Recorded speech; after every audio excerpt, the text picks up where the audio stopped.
Barcelona took all 3 points last night in the Champions League as they won 5-2, moving into 6th place in the Champions League rankings. In this video, we're going to take a look at all of the tactics and how Barcelona came up against the new system, and they did pretty fine against this new Christmas tree that you normally see. As always, guys, please do subscribe to the channel. It's going to help us a lot to get this family to grow. We upload weekly tactical content only. The opponents allowed Barcelona relatively easy through the first phases of the build-up, and they kept their Christmas tree situation going on, where the striker would be up front in between the centre backs trying to cut the passing lane from either centre back to the other one.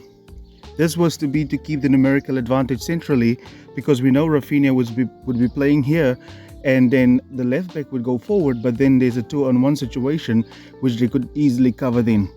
As we see here, Casado moving the ball up the pitch, he's under little to no pressure. They also maintained a relatively high line for Barcelona. You can also see here that the player out wide enables him to cover and not have a 2-on-1 situation. And then the striker was up front trying to cut the play in half. Barcelona obviously had a variety of ways to actually counter this, and that is by having also Lamine Yamal coming in central to overload the midfield even more, while Koundé would keep the width over there.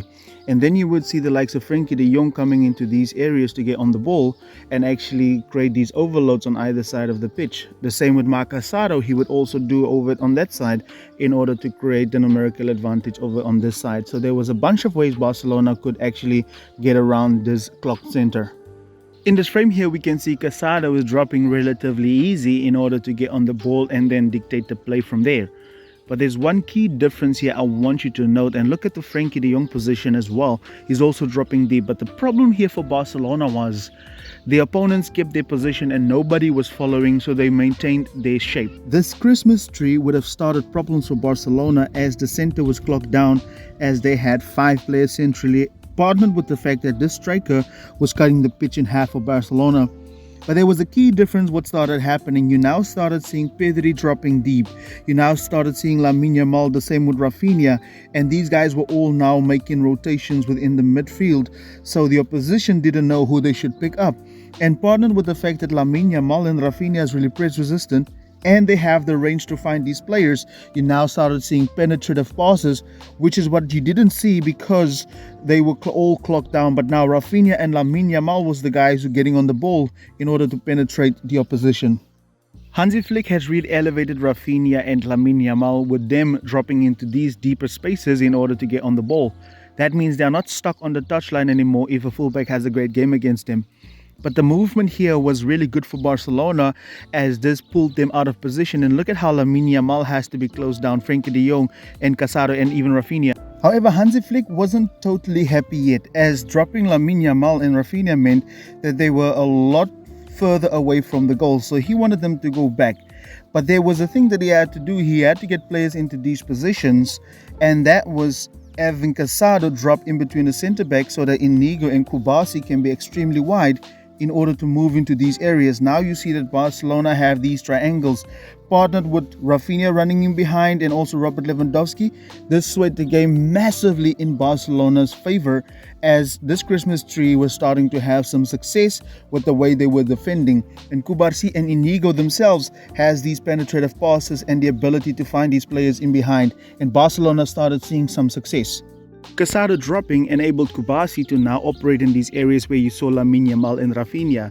And these players were often drawn into a press because you can't leave Kubasi open. He has the ability to find players.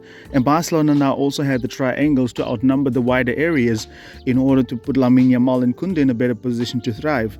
And Casado dropping was also because of the striker, so that he couldn't break up the play, which was a huge issue for Barcelona. But Casado dropping actually helped that. Something important to note here is that Kubasi was now in these areas receiving the ball.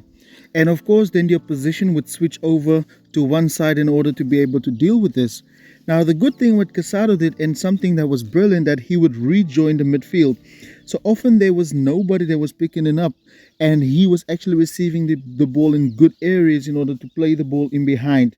However, I don't feel it was only in the situations where he dropped deep and rejoined midfield where he had so much space. Casado is always in space, guys. Just watch him.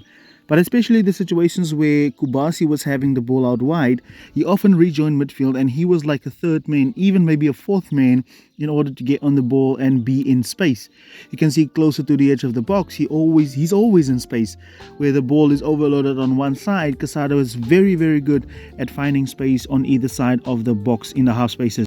Maybe it's just me, but I feel like teams are slowly starting to figure out Barcelona's high press and high line and how to get around it. So let's see how Sverda did it.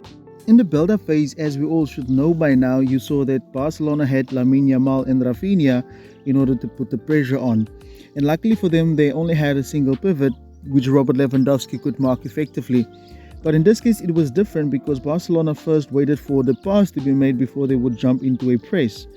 And you saw that the fullback now would be open, but Gerard Martin actually came up all the way. And the fact that the single pivot was there, that allowed Pedri to actually cover the nearby options. And Casado would just drop into the back line in order to balance everything out for Barcelona.